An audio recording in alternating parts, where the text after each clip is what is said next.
영원이라. 아멘. 아멘. 아멘. 사도행전 23장 11절에서 35절 말씀으로 보호하심이라는 제목으로 말씀을 같이 나눕니다. 보호하심. 지난주에 우리가 제가 말씀드렸던 것처럼 우리 아파트에도, 제가 살고 있는 아파트에도 요즘 한창 작업이 있습니다. 아파트에 벽에 거미 갔어요, 보니까. 그래가지고 동마다 저 높은 아파트에서 사람들이 줄을 내리고 젊은 사람들이 그 줄을 타고 땜질을 합니다. 방수를 하는 것이죠. 그것이 다 끝나고 나면 들어보니까 다시 페인트 칠을 한다고 합니다. 아파트가 한 20년 가까이 돼 가니까 이제 그 작업들이 필요한 것이죠. 회칠한 무덤이라고 주님께서 질타하셨던 바리새인과 서기관들이 있었던 것 우리가 알고 있습니다. 여러분, 회칠한 무덤의 바깥이 아무리 깨끗하다 할지라도 그 안에 들어가서 살고자 하는 사람이 있겠습니까? 없습니다. 왜냐하면 그 무덤 안에는 시신의 썩음, 코를 진동하는 썩음의 냄새만이 그곳에 있기 때문에 그렇습니다. 회칠한 담이 아무리 깔끔하게 보여도 여러분, 그 담은 안전할까요? 결코 안전하지 않습니다.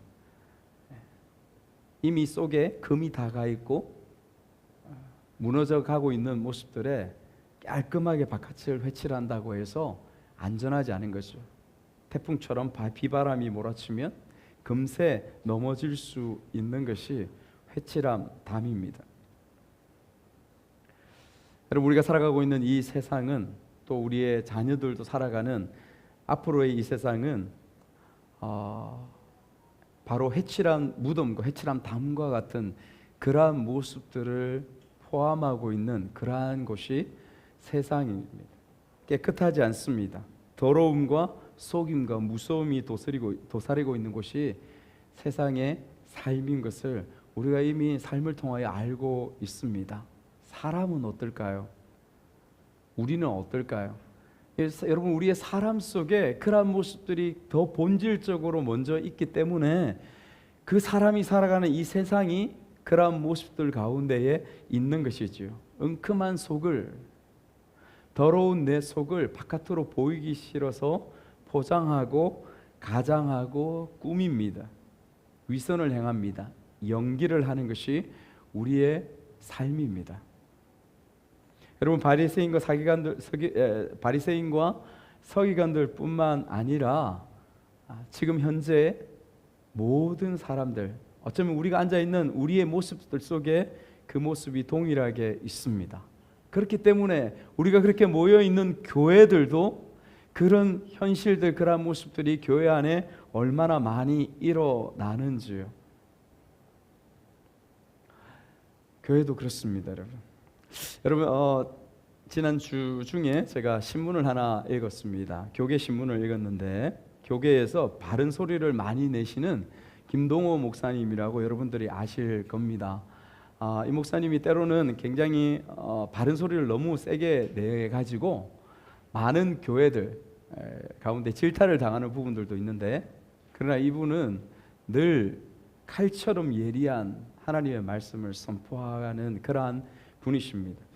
그 김동호 목사님이 속해 있는 통합교단입니다. 우리 교단은 다르지만 통합교단의 헌법에 의하면 교회에서 자녀에게 목회자 세습을 하지 못하게 헌법으로 만들어 놓았습니다. 그런데 이 교단과 한국교단 장로교 교회 가운데에서 가장 큰 서울에 있는 모 교회, 여러분들이 아실 만한 교회, 아실 교회였죠. 그 교회에서 기어이 오랜 시간들을 끌어오면서 작년에 세습을 완료하였습니다. 정말 오랜 시간 동안 총회 가운데서 싸우고 갈등이 있고 사람까지 죽었습니다. 자살하는 일이 교회에서 일어났습니다.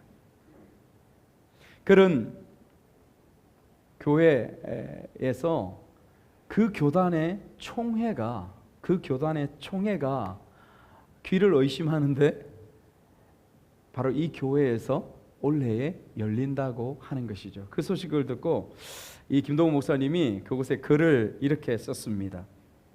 세습이 이루어진 교회에서 총회를 연다고 한다. 그리고 총회 기간에 전례 없는 1만의 대형 집회가 열린다고 한다. 왜들 저럴까? 저렇게 무리수를 두려고 하는 걸까? 무덤에 회칠하려고 하는 작태라고 밖에는 해석이 되지 않는다. 자신의 불법을 총회로 회칠하고 만명이라는 다수의 힘으로 정당화하려는 짓이다.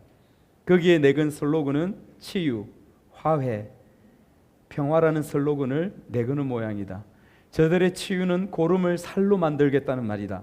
그러나 아무리 덮어도 고름은 살이 되지 못한다. 치유되지 못한다. 덮지 말고 쬐고 수술하여야 치유가 이루어진다. 또 저들은 불법과의 타협을 화해라고 회칠한다. 목사님이 그 글에 쭉 하고 나서 말미에 이렇게 일괄하며 안타까워하는 모습을 기록해 놓았습니다. 유전무죄가 교회에서도 통할 줄은 정말 몰랐다. 수단과 방법 안 가리고 막무가내 구렁이 담 넘어가듯 유야무야 법을 어기고도 결국 자기의 목적을 달성하고 말았다. 많은 돌들이 소리를 질렀지만 돌은 돈만 못한가 보다. 돌이 돈에 지고 말았다. 이렇게 안타까운 글을 신문에 기고하였습니다. 초대형 교회, 그것은 권력과 그것은 돈이 있습니다. 세상과 똑같이. 그것을 아들에게 물려주고자 하는 그 욕망에 사로잡힌 지도자와 그것에 동조하는 교회와 그런 힘과 돈과 권력에 가스라이팅 당한 총회에 그를 추종하는 이들, 그들을 질타하는 말씀이었습니다. 여러분, 이 모습들이 바울이 지금 있는 2000년 전에 이 환경 가운데에도 그대로 주어진 것이라는 거죠. 그리고 2000년 후에 오늘 우리가 당면한 교회의 현실 또한 그러한 모습들 가운데에 있다는 것을 우리가 인지해야 됩니다. 다르지 않습니다. 여러분, 예루살렘 공의회가 있는 것이죠. 여러분, 예루살렘 공의회는 어떤 역할을 합니까? 심판, 재판, 민족적인 문제를 하지만 가장 중요한 부분들은 뭐냐면 그 종교적인 문제, 신앙적인 문제를 판단하고 결정 내어주고 하는 부분들이 산헤드린 공의회의 역할이었습니다. 그런데 이 산헤드린 공의회에 소속되어 있는 사람들 두 파가 있다고 했습니다. 누구였습니까? 바리새인과 서기관들이었습니다. 대부분의 대제사장들이 사독 이후에 최고의 대제사장, 그는 사독 계열에서 나왔습니다. 사두개파 가운데서 나왔죠. 여러분, 이 사두개파의 특징이 어떤 부분이라고 하였습니까? 그들은 내세를 믿지 않습니다. 그들은 천사를 믿지 않습니다. 그들은 영을 믿지 않습니다. 부활을 부인합니다. 그냥 오직 하나님이 모세오경을 통하여 천지 창조를 하시고 하나님의 모든 이 땅에서의 삶에 대하여 인간에게 그냥 주권을 맡겼다. 하나님은 간섭하지 않는다. 하나님은 개입하지 않는다. 이것이 사두개파 사람들의 이론이었어요. 그들이 믿고 있고, 그렇기 때문에 필연적으로 여러분, 이 사람들이 살아가는 삶의 모습들은 무엇이겠습니까? 그들의 목적은 무엇이겠습니까? 이 세상입니다. 이 세상에서 내가 누릴 수 있는 것, 내가 가질 수 있는 것, 내가 소유할 수 있는 것, 그것만을 내가 많이 소유하고 내가 어떤 수단과 방법을 가지고라도 그것을 빼앗아서 내가 많이 가지면 되는, 그것이 오직 유일한 목적이 되는 것이 이 사람들의 삶이었습니다. 바리새인들은 조금 달랐지만 그러나 그들 또한 극과 속이 다른 위선적인 모습으로 그들의 민족들 앞에 하나님 앞에서 살아가고 있는 그들의 모습이었다라고 하는 것이죠. 그런 대제사장, 그런 지도자들이 모여있는 공의회의 모습 속에 바울이 서 있는 것은 오늘 우리가 이 거대한 한국교회 힘과 권력과 돈이 난무하여서 교회가 무너지고 있는 이러한 현실과 결코 본질적으로 다르지 않는다는 것을 여러분 우리가 생각해야 하는 것이죠. 여러분 이런 이들이 과연 주님의 심판을 견딜 수 있겠습니까? 주님의 심판을 견딜 수 있겠습니까? 없다는 것이 없습니다. 이 환경 가운데서 지금 바울이 정말 외롭게 싸워가고 있습니다. 그런데 여러분 우리가 일부분 오늘 본문의 말씀 가운데 보면 그런 환경, 그런 분위기 가운데서 이 한 말씀 때문에 정말 분위기가 확 달라지는 것을 우리가 보게 되어집니다. 11절 말씀, 우리 11절 말씀을 큰 소리로 다시 한번 읽어볼까요? 시작. 그날 밤에 주께서 바울 곁에 서서 이르시되 담대하라, 네가 예루살렘에서 나의 일을 정언한 것 같이 로마에서도 정언하여라 하리라 하시니라. 이 말씀이 기록된 그 앞부분의 내용들도 예루살렘에 들어오자마자 바울은 힘듦과 고통과 어려움들 가운데 나아갔습니다. 그리고 이 말씀이 기록되어 있는 이 부분의 이후에도 우리가 아까 읽었던 본문의 전체 부분에도 바울은 너무도 급박한 위험들, 생명의 위협을 느낄 수밖에 없는, 경험할 수밖에 없는 그 상황들 가운데에 바울이 지금 놓여져 있습니다. 그럼에도 불구하고 이 11절의 한 말씀, 그날 밤에, 여러분 이 그날 밤이라는 것은 칠흑과 같이 어두운 바울의 상황들을 이야기해 줍니다. 그러나 그 어둠 가운데서 어둠으로 끝나지 않고 빛과 같이 빛나는 의미가 될 수 있는 이유가 무엇입니까? 바로 예수께서, 주께서 바울 곁에 서서 이르시되 그렇게 말씀하셨기 때문입니다. 담대하라, 담대하라. 네가 예루살렘을 지나서 로마에까지 가서 그것에서 나의 정인이 되어야 하리라. 이 말씀을 하시는 것이지요. 여러분 바울이 얼마나 그 마음이 어떻겠습니까? 눌리고 힘든 환경들, 오늘 낮에도 죽임을 당할 것 같은 그러한 위급한 상황들 가운데서 그 밤에 기도할 때에 주께서 그의 옆에 서서 환상 가운데 말씀하시는 주님의 음성을 들었을 때 바울의 마음이 어떠했겠습니까? 담대함이 일어나지 않았겠습니까? 믿음이 일어나지 않았겠습니까? 그래서 다시 새로운 힘으로, 능력으로 하나님 앞에, 그리고 그 현실 앞에 섰음에 분명한 모습을 우리는 볼 수 있습니다. 그렇게 되면 내일 아침에 일어나서 바울이 만나는 상황과 환경이 바뀌어야 합니다. 변화되어야 합니다. 그런데 여러분, 우리가 읽었던 본문의 말씀은 12절부터 전혀 그렇게 보여주지 못하고 있는 것이 바울이 만나는 현실과 상황인 것을 우리가 보게 되는 것이죠. 전혀 그렇지 않습니다. 바울이 직면한 이 현실은 바울이 그 간밤에 주신 하나님의 환상과 말씀과는 전혀 다른 그 말씀 이전의 모습과 결코 달라지지 않은 위협들 가운데, 아니 더 급하고 더 위험한 상황들 가운데 있는 것을 말씀하고 있는 것을 우리가 보게 되어집니다. 여러분 우리가 살아가면서 바울과 같은 이러한 상황들을 많이 만나지 않습니까? 우리의 상황들 가운데에 어렵고 힘들고 우리의 뜻대로, 마음대로, 소망한 대로, 기대한 대로 이루어지지 않는 것 때문에 많이 기도합니다. 주님 도와주십시오. 그때에 기도하고 말씀 가운데 엎드리며 나아갈 때에 하나님의 말씀으로 우리를 위로하시는 그 말씀을 우리가 받기도 하고, 기도 가운데 주님의 위로의 마음을 얻기도 하고, 내 마음속에서 일어나는 그래 일어서야지, 그래 다시 힘을 내야지 라고 하는 마음들 가운데 주님 앞에 나아가는 그러한 모습들을 우리가 얼마나 많이 경험합니까?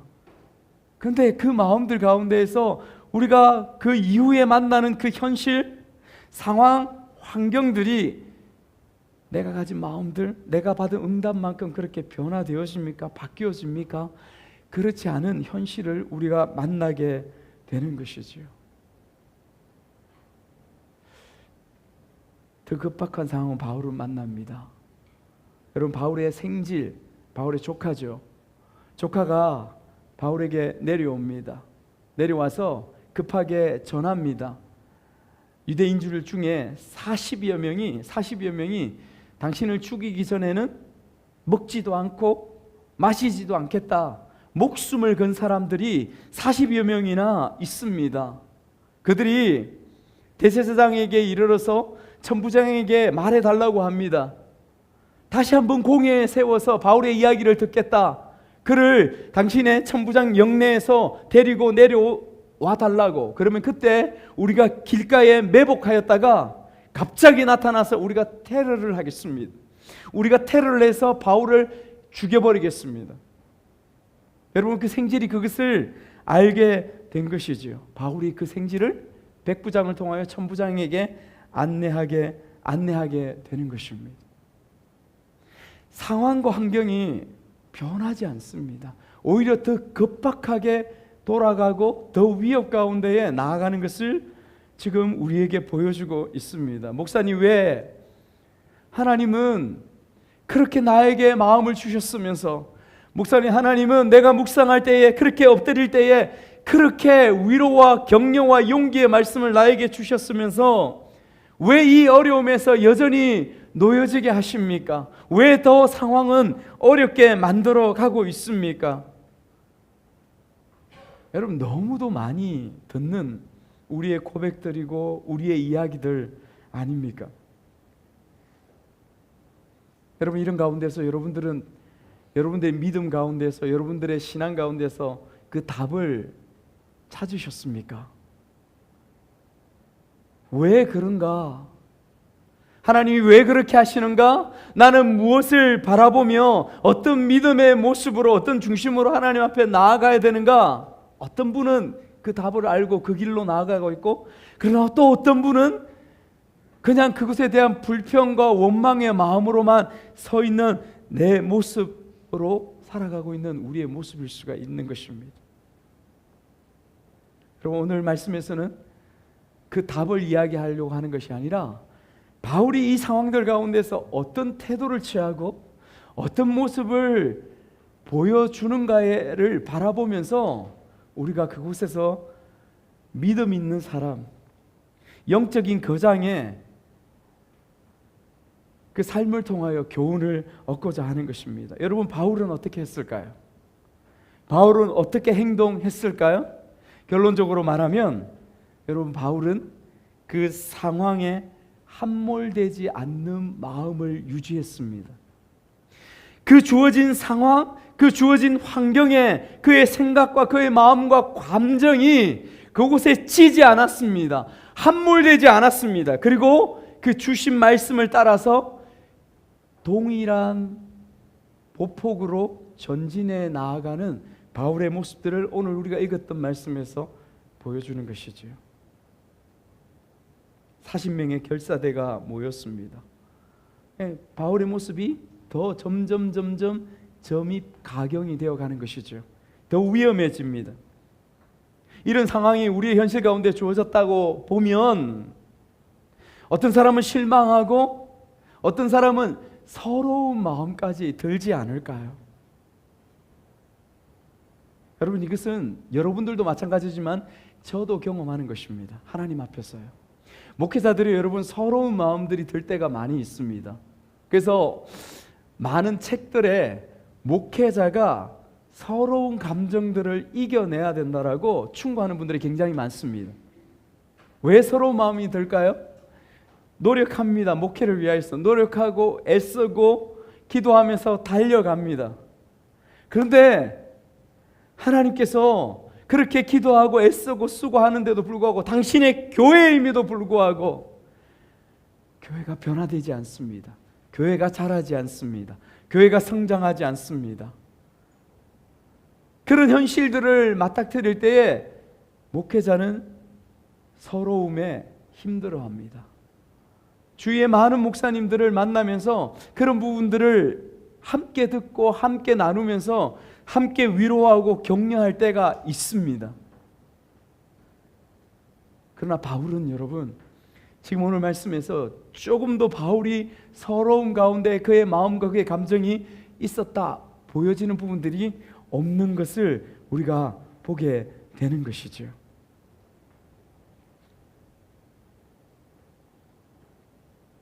자기 연민에 빠지는 것에 주의해야 합니다. 우리가 나이가 들어가고 우리가 하나님 앞에 서가는 모든 걸음들 가운데에서 우리는 우리의 환경들 때문에 우리의 감정이 연약해지고 우리의 육신이 연약해지고 그럴 때에 우리 가운데 찾아온 것은 자기 연민입니다. 자기 서러움입니다. 여러분, 우리가 다 경험합니다. 그곳에서 붙잡히지 않아야 합니다.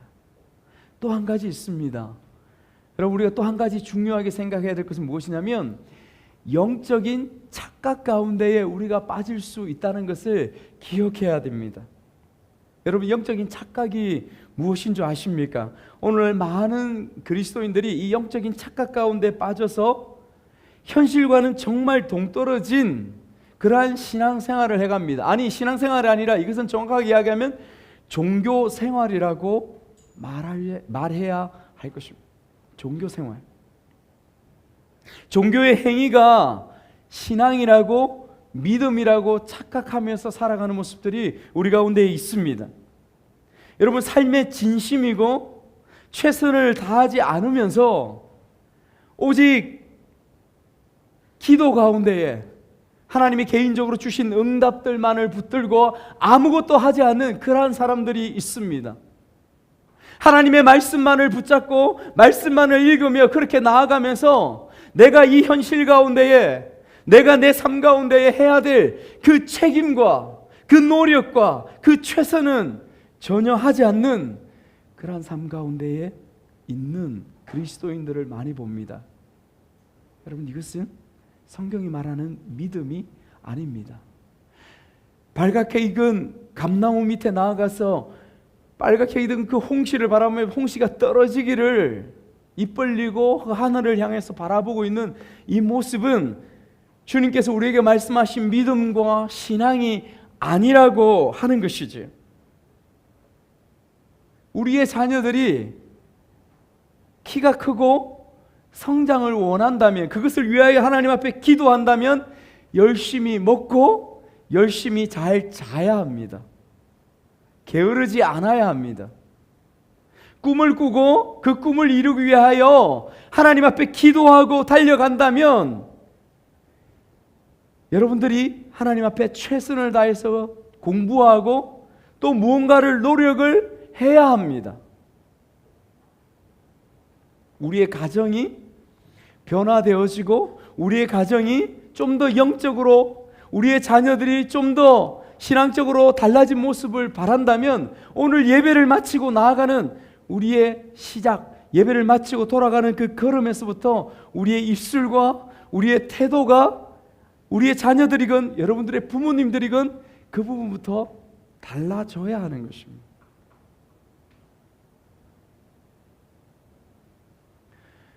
사랑하는 여러분,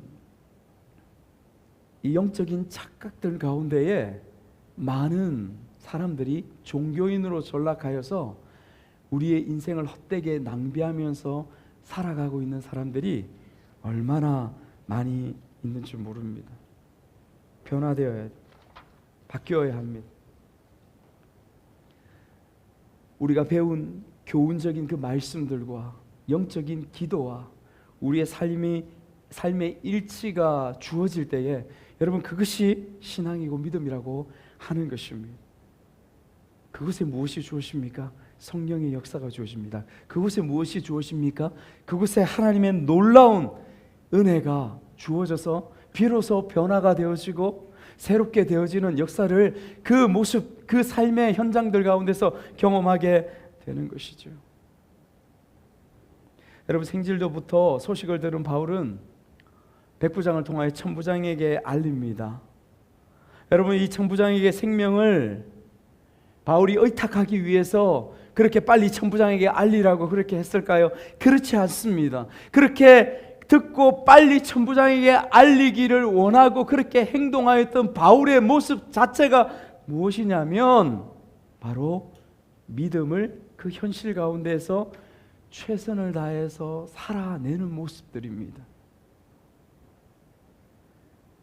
예루살렘을 지나서 네가 로마에까지 갈 것이라는 하나님의 그 약속의 말씀이 바울이 들었기 때문에 그 말씀이 이루어지기 위하여 바울의 삶 가운데서도 그곳에 최선을 다하여 그 현실 가운데서 반응하고 움직여가는 모습들이 생질이 전해주었던 그 위급한 상황들을 백부장을 통하여 천부장에게 빨리 알리고 데리고 가는 것이 바울이 취한 그 믿음의 삶이요 반응이라는 것을 여러분 이 말씀 가운데 우리가 볼 수 있고 발견해야 하는 것입니다. 아무것도 하지 않으면 아무 일도 일어나지 않습니다. 여러분 다시 한번 고백합니다. 아무것도 하지 않으면 아무 일도 일어나지 않습니다. 나의 노력으로 이룬다는 것이 아닙니다. 하나님의 계획과 섭리가 나의 믿음과 최선을 다하는 삶의 모습들 가운데서 하나님께서 이루어 가신다라고 말씀하시는 것입니다.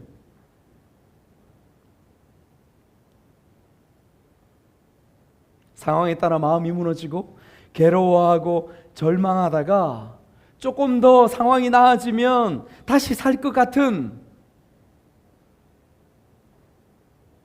그러한 마음들은 여러분 믿음이 아닙니다. 환경에 상관없이 상황에 상관없이 말씀을 따라서 이 바울처럼 전진해 가는 것, 여러분 그것이 그 마음이 믿음이라고 신앙이라고 그렇게 우리에게 보여주고 있는 것입니다. 이게 쉽지 않죠. 어렵습니다. 상황에 영향을 받고 환경에 지배를 받아 살아가는 우리의 모습들이 온전히 이 말씀을 살아내는 것은 쉽지 않습니다. 그래서 믿음의 삶이라는 것은, 신앙의 삶이라는 것은 여러분 결코 그렇게 우리의 말처럼 쉬운 것이 아닙니다. 여러분 마가복음 7장에 가보면 예수님이 저 두로와 시돈 이방 땅에 가서 수로보니게 여인을 만나죠. 그 수로보니게 여인 가운데에 귀신에 붙잡혀서 있는 딸이 있습니다. 이 수로보니게 여인은 예수님이 어떠한 분이고 예수님이 어떠한 말씀을 선포하셨었고, 그래서 그 놀라운 예수님이 오늘 나에게 우리 가운데 오신다는 소식을 들었습니다. 그런데 정작 이 여인이 그 믿음을 가지고 예수님 앞에 나아갔을 때 그가 당면한 현실, 그가 만난 환경은 전혀 달랐습니다. 그리고 그 환경이, 그 달라진 환경을 만나는 것은 다른 누구도 아니라 누구를 통하여 달라진 그 환경을 만났습니까? 바로 믿음의 주체이신, 그가 기대했던, 그가 소망했던 누구였습니까? 예수님을 통하여 달라진 것입니다. 예수님, 나의 딸이 흉악한 귀신에 들렸습니다. 예수님 고쳐주십시오. 예수님이 뭐라고 말합니까? 자녀의 떡을 취하여 개들에게 던짐이 마땅치 아니하니라. 내가 마땅히 나의 자녀들에게 먼저 은혜를 베풀 것이니 너는 이방인이라, 너는 개처럼 여기는 이방인이라 너에게 갈 것이 없다라고 말하는 것이죠. 여러분 그쯤 이야기를 들었으면 이방인으로서 자존심이 상하고 이미 상처를 많이 받고 있는, 그러한 것을 알고 있는 이 여인이 저 같으면, 우리 같으면 그냥 떠나지 않겠습니까? 욕하고 떠나지 않겠습니까? 그러나 이 여인이 보인 반응은 무엇입니까? 바로 이것이 믿음이다. 이것이 환경과 상황의 지배를 받지 않고 그의 내면 속에 가지고 있던 그 믿음, 그것을 향하여 변함없이 전진해가는 참 믿음의 모습에 대하여 우리에게 보여주고 있는 실물입니다. 실물 교육이죠. 그 여인이 뭐라고 이야기합니까? 주여 그렇습니다. 그렇지만 개들도 그 자녀의 상에서 떨어지는 부스러기는 먹습니다. 자기를 개처럼 여기는 거죠. 그래도 하나 주어지는 그 은혜를 받기 위하여서. 여러분 놀랍지 않습니까? 이 여인의 고백으로 인하여 그에게 주어진 것은 무엇입니까? 구원이었습니다. 그 믿음으로 인하여 주어진 구원. 여러분 우리가 똑같습니다. 우리 가운데 주어진 그 구원이 값싼 구원으로 주어진 것이 아니라고 말씀하시는 거예요. 참된 믿음으로 주어지는 것이 우리에게 주어진 구원이라고 말씀하고 있는 것입니다.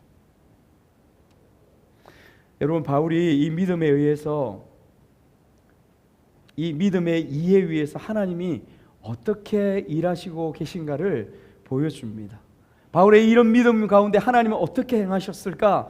여러분, 그것을 우리가 보기를 원합니다. 22절에서 24절 말씀을 같이 한번 읽을까요? 22절에서 24절 말씀 시작. 이에 천부장이 청년을 보내며 경계하되 이 일을 내게 알렸다고 아무에게도 이르지 말라 하고 백부장 둘을 불러 이르되 밤새 삼시에 가이사랴까지 갈 보병 200명과 기병 70명과 창병 200명을 준비하라 하고 또 바울을 태워 총독 벨릭스에게로 무사히 보내기 위하여 짐승을 준비하라 명하며.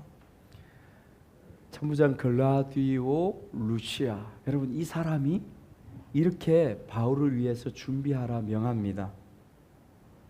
여러분, 루시아는 어떤 사람일까요? 뒤 되어 있는 루시아의 인물됨에 대해서 우리 충분히 짐작할 수 있습니다. 여러분, 이 사람은 자기의 위치와 자기 안위만 중요한 사람입니다. 진리에는 전혀 관심이 없는 사람이 글라디오 루시아 이 천부장입니다. 이 사람은 세상의 사상 사람들의 대표격을 가지고 있는 그런 사람이 바로 이 사람입니다. 여러분, 나면서부터 로마인이 바울을 결박하고 때렸다가 두려워하여서 걱정하고 어떻게든 그 책임을 회피해보려고 하는 사람이 바로 글라디오 루시아 이 천부장인 것이죠. 그런데 하나님은 이 천부장을 사용하십니다.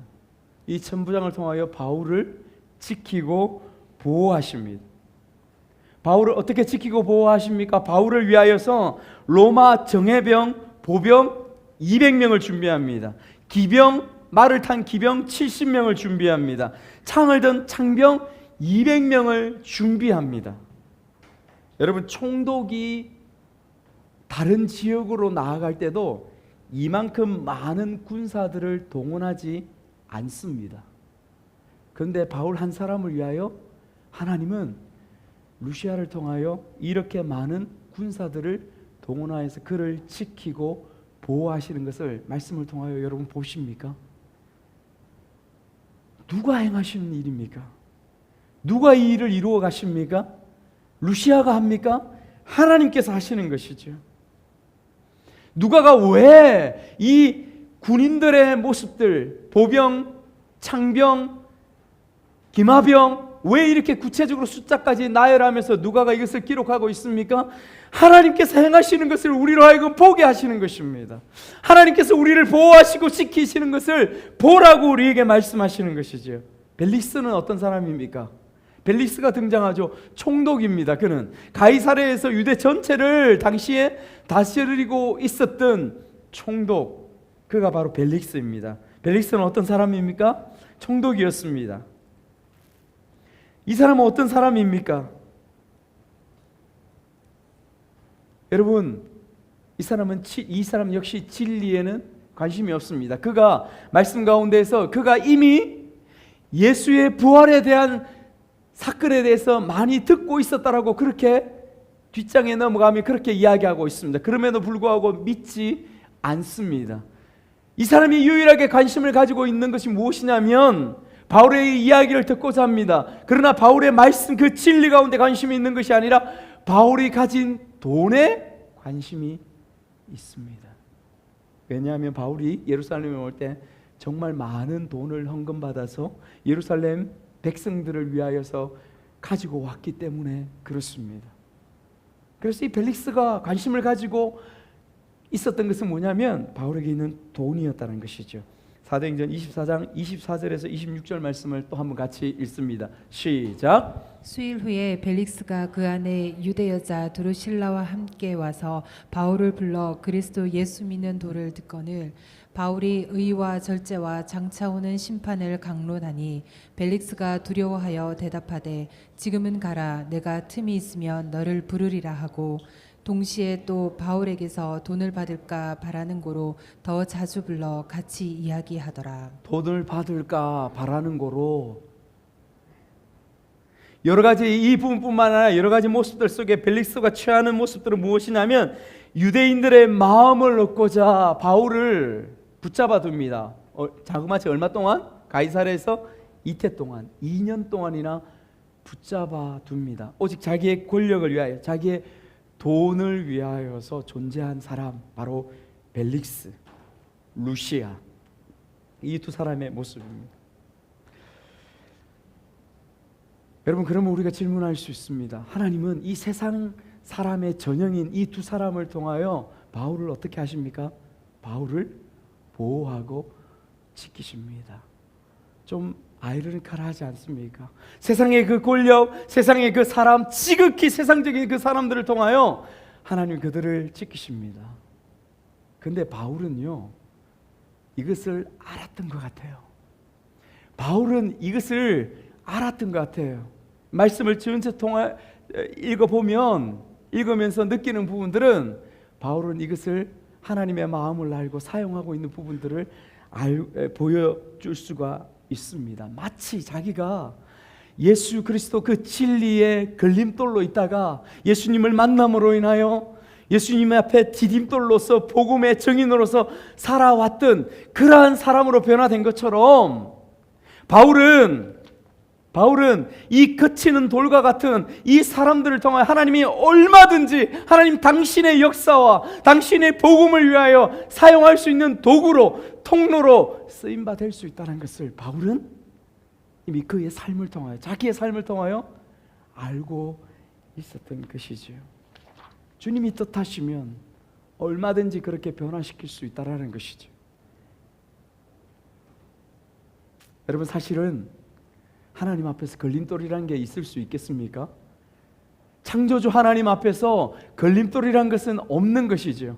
수많은 사람들,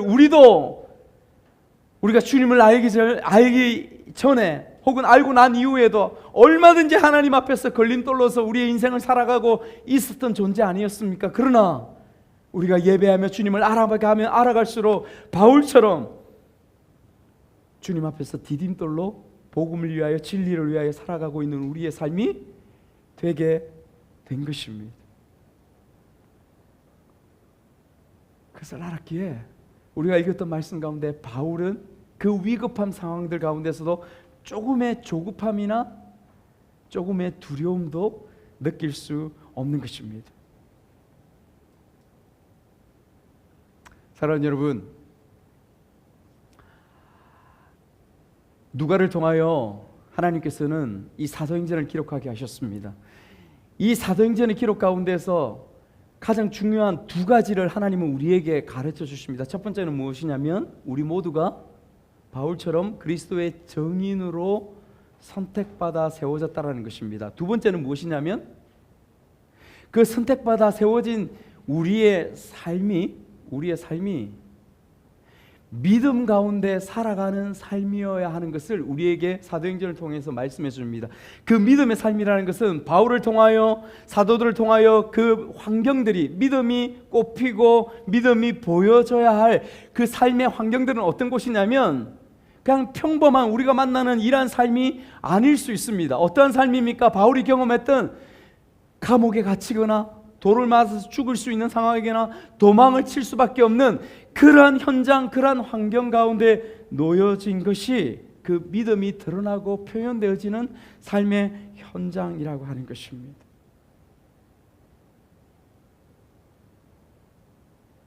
여러분, 정인으로서의 부르심, 그리고 믿음을 꽃피워내고 믿음을 살아내는 이 두 가지의 목적들이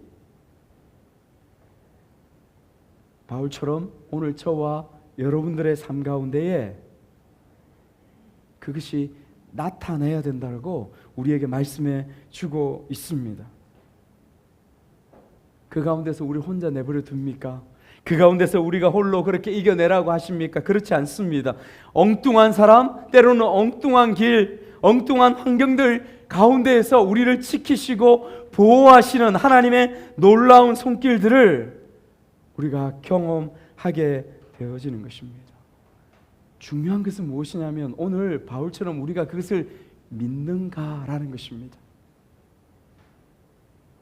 수로보니게 여인처럼 우리가 믿음으로 하나님 앞에 그 가운데 서 있는가라고 하는 것입니다.